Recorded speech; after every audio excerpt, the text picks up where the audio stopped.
Sous les lourdes briques, ils ont déterré 9 fleurs de lotus magnifiquement travaillées et surtout faites d'or. C'est unique parce que ça remonte à une période pré-angkorienne qu'on n'avait encore jamais vue jusqu'ici. Dans toute la région de Wat Phu, c'est la première fois qu'on trouve quelque chose de ce type. C'est très fragile parce que c'est très fin. Les feuilles d'or sont extrêmement fines, vous voyez? Elles font moins d'1 millimètre d'épaisseur, alors il faut être très délicat. C'est un lotus? Je pense que c'est une fleur de lotus, oui. Dans le symbolisme bouddhiste, le lotus représente la pureté du corps, de la parole et de l'esprit.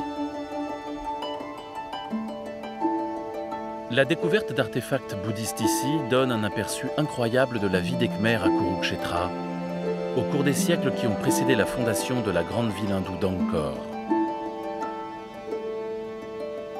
Donc à cette époque, on dirait que le bouddhisme et l'hindouisme pouvaient coexister sans pour autant créer de conflits et sans qu'il y ait quoi que ce soit de problématique entre les deux religions.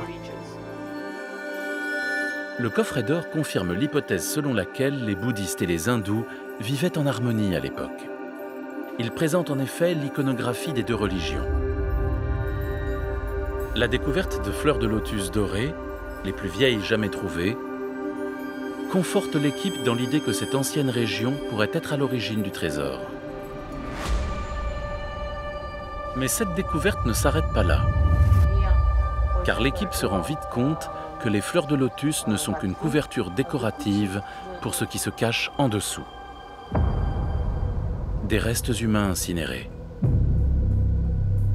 Je suis sûre que ces ossements ont été incinérés parce que les os qu'on retrouve des siècles plus tard et qui n'ont pas été brûlés sont très différents.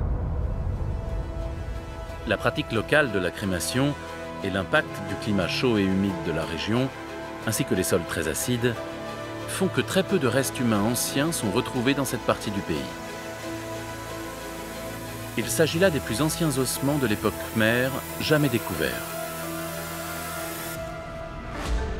Les fleurs d'or qui ont été placées pour les recouvrir indiquent l'éventuelle identité de cette personne.